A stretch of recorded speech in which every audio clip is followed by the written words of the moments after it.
Olá, gente, tudo bem? Meu nome é Álvaro Dias, né? Nós vamos dar uma passeada agora por questões que têm caído constantemente no concurso na área médica, né? Basicamente nos conselhos regionais, tanto no federal quanto no regional. Hoje nós vamos trabalhar basicamente, tá, para o Conselho Regional de Medicina, aqui do Distrito Federal, tá? E a gente vai dar uma passeada por todo o Código de Ética Médica, né? Para que você possa, então, fazer uma boa avaliação de como está o seu conhecimento sobre esse assunto. Bacana? Então, vamos lá para a tela, certo? Vamos lá, gente. Olha lá.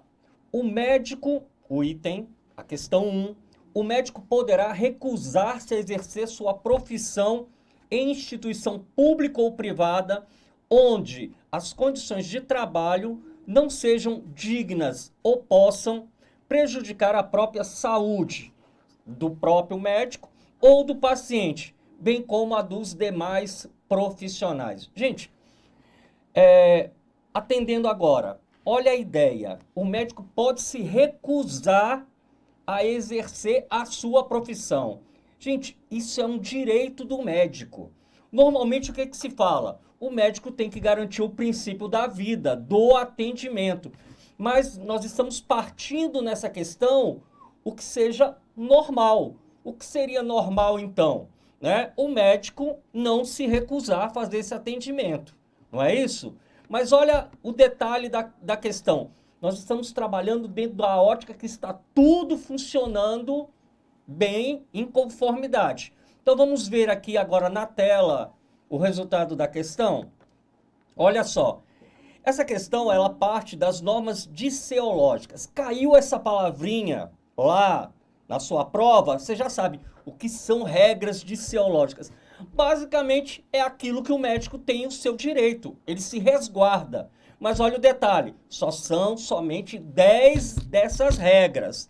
Então nessa questão, tratando-se de uma coisa normal, um ambiente normal, sim, o médico ele pode se recusar. Isso está no capítulo 2, Direito dos Médicos, no inciso 4º. Olha o que ele diz.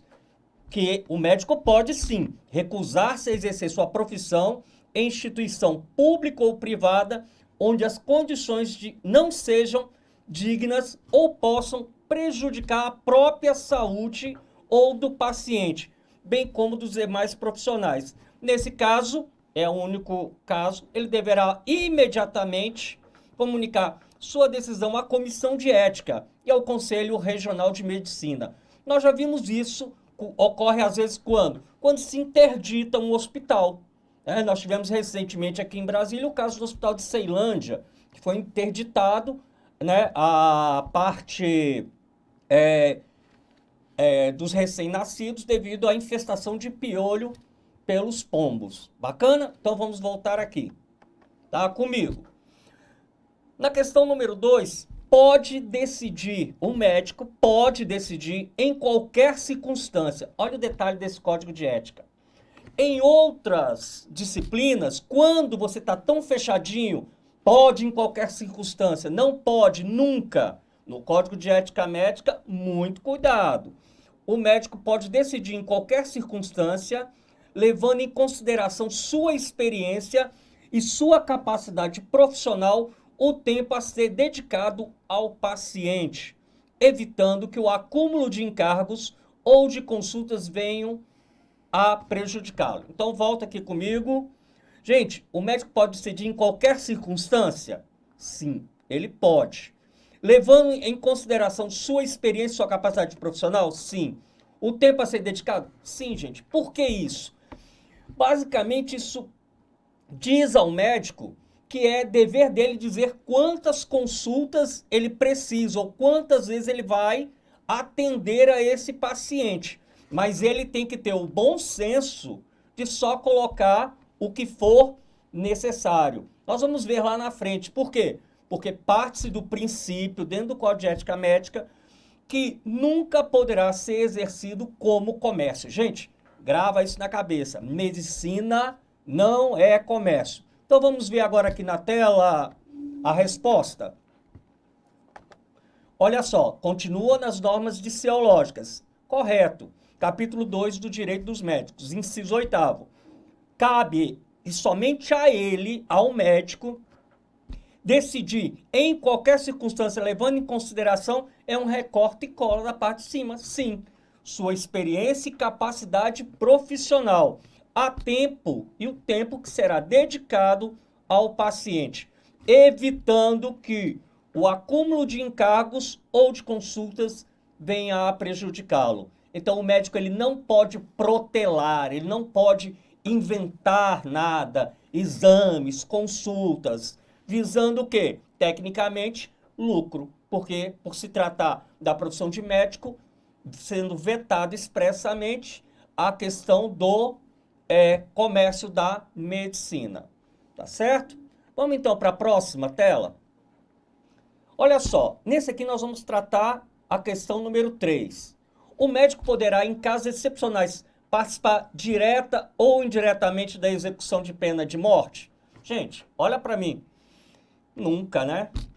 Nunca. Não existe. O médico ele tem que sempre estar pronto ao quê? A salvar vidas. Nunca tirá-las. E isso dentro do Código de Ética Médica é tão pautado que, inclusive, ele não deve nem fazer exames, né, de corpo de delito ou verificação, tá, dentro do próprio Código de Ética, quando a pessoa estiver o quê? Encarcerada, né, livre do seu direito de ir e vir, numa delegacia, tá? Tecnicamente, ele não poderá fazer isso. Ele sempre deve tratar o paciente no ambiente hospitalar. Gente, com uma exceção, tá?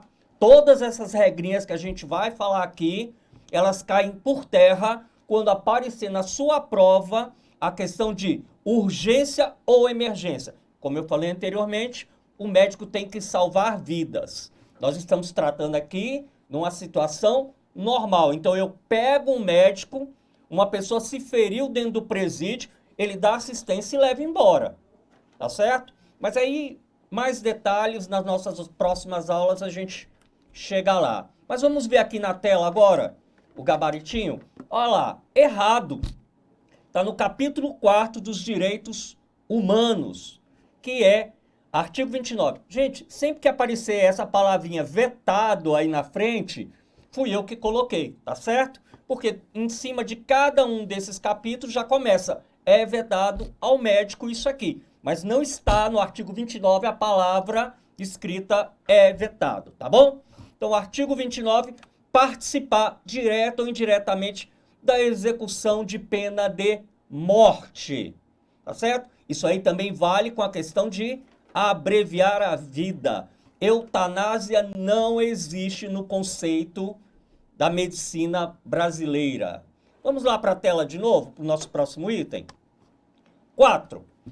É possível o médico, em casos de emergência, urgência ou risco de morte do paciente, delegar a profissional não médico atribuições exclusivas da profissão médica? Olha o que ele colocou.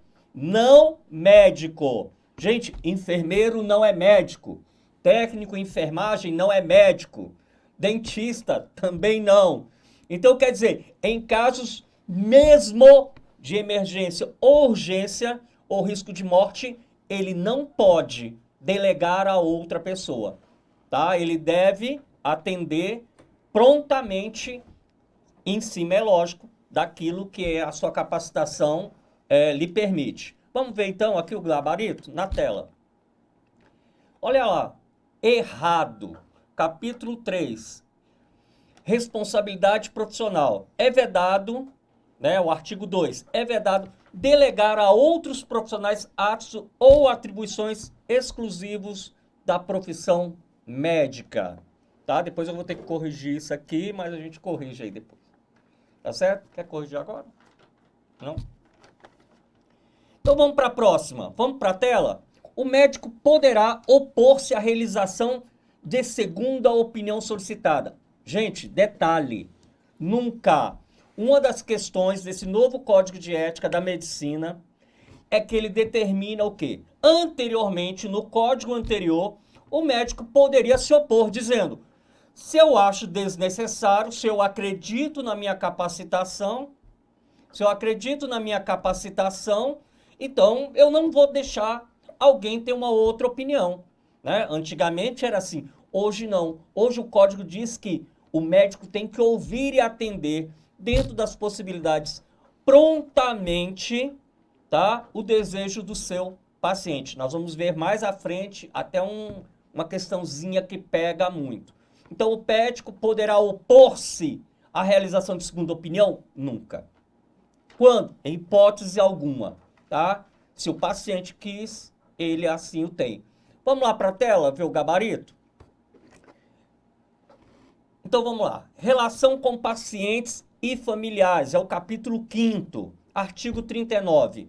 Opor-se, é vedado, opor-se à realização de junta médica ou segunda opinião solicitada pelo paciente ou por seu representante legal. Bacana? Vamos lá então para a próxima. 6. O médico pode ser perito ou auditor do próprio paciente? Não vamos nem entrar no mérito. Perito ou auditor vai fiscalizar, gente. Como é que o médico vai fiscalizar um procedimento médico que ele mesmo fez, né? Então, quer dizer, é totalmente incoerente a situação. Vamos ver o gabarito? Vamos lá? Errado, né? Tá no capítulo 11, auditoria e perícia, artigo 93. É vedado ser perito ou auditor do próprio paciente, de pessoa de sua família ou de qualquer outra a qual tenha relações capazes de influir em seu trabalho ou de empresa que atue ou tenha atuado. Fechou, gente? Bacana? Vamos então para a próxima questãozinha. Vamos lá? 7. É permitido ao médico abreviar a vida de seu paciente quando a pedido deste ou de seu representante legal? Gente, aqui, né? Não tem como. Né? Se eu disse que a função do médico é garantir a vida, então ele não pode abreviar a vida. Então, abreviar a vida aí seria o quê? Um paciente em estado de coma, a família chega e fala, ó, já que ele não vai sair, né? Vamos fazer isso ou fazer aquilo, né? Então, não é permitido ao médico esse tipo de atitude. Então, vamos lá? Olha lá na tela. Errado. Capítulo 5. Relação com pacientes e familiares. Volta aqui, gente. Olha o parágrafo único, tá? Tá certo? Vamos colocar aí de volta na tela. Parágrafo único. Nos casos de doença incurável e terminal, garanto que foi a pergunta que você fez aí assistindo nosso vídeo, deve o médico oferecer todos os cuidados paliativos disponíveis, sem empreender ações diagnósticas ou terapêuticas inúteis ou obstinadas. Antigamente o médico falava, não, vou lá até terminar, né? Ele não pode abreviar, mas ele pode, nesses casos de doença incurável ou terminal, sim, dar uma melhor qualidade de vida ao seu paciente, levando sempre em consideração a vontade expressa do paciente, ou na impossibilidade, a de seu representante legal. Falou? Vamos lá. Na tela aí, 8. O médico não poderá cobrar honorários de paciente assistido em instituição que se destina à prestação de serviços públicos ou receber remuneração de paciente como complemento de salário ou de honorários. Vamos ver essa resposta aí? Vamos lá para a tela? Olha só, correto. Capítulo 8º, remuneração profissional, artigo 65. O médico não pode, em situação nenhuma, gente, cobrar honorários de paciente assistido em instituição que se destina à prestação de serviços públicos. Mas olha o detalhe, mesmo no particular, a gente vai ter uma questãozinha sobre isso, ou receber remuneração de paciente como complemento do salário ou de honorários. Na rede particular, na pública isso é proibido. Fechou, tá certo? Na rede privada, tá certo? De antemão, ele tem que indicar todo o procedimento que ele vai fazer e quanto ele vai cobrar, tá certo? Então, cada novo procedimento, o paciente deverá ser consultado. Na rede pública, nada. Inclusive, é uma questão que também caiu. E se ele não cobrar honorário? Ele cobrar um bônus? Também não pode, tá, gente? Um prêmio? Também não pode. Nada. Ele tem sua remuneração digna e justa. E isso é o que vale ao médico. Bacana? Vamos para a questão 9. O médico guardará absoluto respeito pelo ser humano e atuará sempre em seu benefício. Olha as palavrinhas. Jamais utilizará seus conhecimentos para causar sofrimento físico ou moral, para o extermínio do ser humano ou para permitir e acobertar tentativa contra sua dignidade e integridade. Bacana, fechou, é isso aí mesmo. Olha só o que diz aqui na nossa tela. É correto, faz parte do capítulo 1, princípios fundamentais 6. O médico guardará absoluto respeito pelo ser humano e atuará sempre em seu benefício. É recorta e cola, acabou. Jamais utilizará seus conhecimentos para causar sofrimento físico ou moral, para o extermínio do ser humano ou para permitir e acobertar tentativa contra sua dignidade e integridade. Foi aquilo que eu citei anteriormente. Então, se ele vai atender a um chamado numa delegacia e ele parte ou pressupõe que aquela agressão foi por parte de policiais amigos de cela, não é o local. Retira dali e vamos tratar ele da melhor maneira adequada. E a nossa última questãozinha aqui, gente, é a questãozinha que eu quero que caia na prova de vocês. Porque esse é um dos princípios fundamentais mais tranquilos que tem para você ter aí. As normas contidas na resolução CFM 1931/2009 devem ser seguidas pelos médicos que exercem a sua profissão. Olha o que ele colocou, exceto no exercício das atividades de ensino e pesquisa. Gente, falou em código, falou no 1931/2009, tá? Nessa resolução, médico é médico em qualquer área, inclusive nas atividades de ensino e pesquisa. Então esse código vale da área que ele se formou até o último dia de vida dele. O código ou essa resolução lhe deve acompanhar. Bacana? Olha só, então por isso é errado, porque falou, exceto no exercício de atividade de ensino e pesquisa.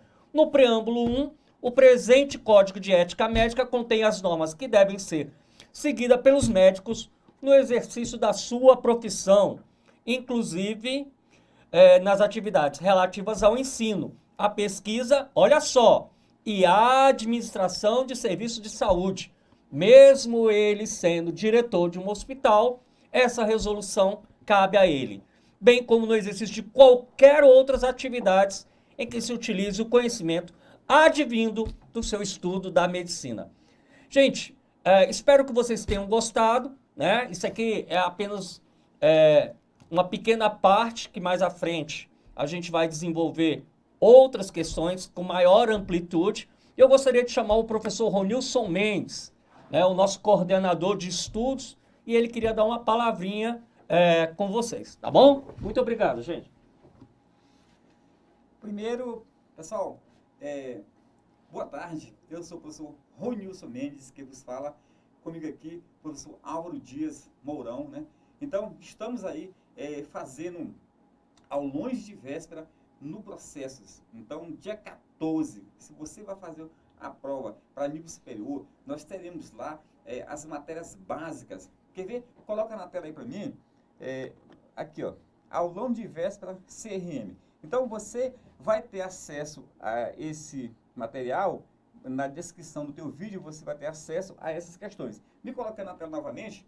Então, pessoal, nós teremos 2 aulões de véspera. Dia 14, com todas as matérias básicas, o dia inteiro teremos aí legislação, do CFM, professor Álvaro Dias, com a parte do o código de ética médica, com a parte do código de processo ético profissional. Eu que vos falo, Ronilson Mendes, vou falar sobre o regimento, tá? Vou falar sobre a lei 3.268, vou falar sobre o decreto 44.045, tá? Teremos também professor de informática, Ana Paula, teremos professor de português, Alexandre Amorim, entendeu? Então, se você vai fazer o concurso para nível superior, então eu te vejo lá no nosso aulão de véspera. Esse aulão de véspera, você poderá entrar no site aí do processo para estar comprando o teu ingresso, tá bom? De já eu deixo para você o meu WhatsApp para qualquer dúvida, 991-990866, tá bom? Então você pode entrar em contato comigo também para tirar de mim qualquer dúvida quanto a esses eventos, tá? Então nós teremos 2 eventos. Primeiro, dia 14, para quem vai fazer para nível superior, e no dia 21, teremos o aulão de véspera completo para quem vai fazer para o cargo de assistente administrativo. Então, nessa parte aí do aulão completo, vai ter a parte específica também com o professor Wendel Léo, que vai dar a parte de administração, e o professor Elbert Bento, que vai trabalhar com a parte de constitucional e administrativo. Então, recapitulando, dia 14, temos o aulão de véspera. Se você quer comprar agora, entre no site do processo, para o nível superior, e no dia 21, aulão completo, tá bom? Não somente a parte básica, como também a parte específica, para quem vai fazer para o cargo de assistente administrativo. Beleza, pessoal? Muito obrigado, te aguardo lá nos nossos eventos. Tchau! Tá bom. E a gente espera, né?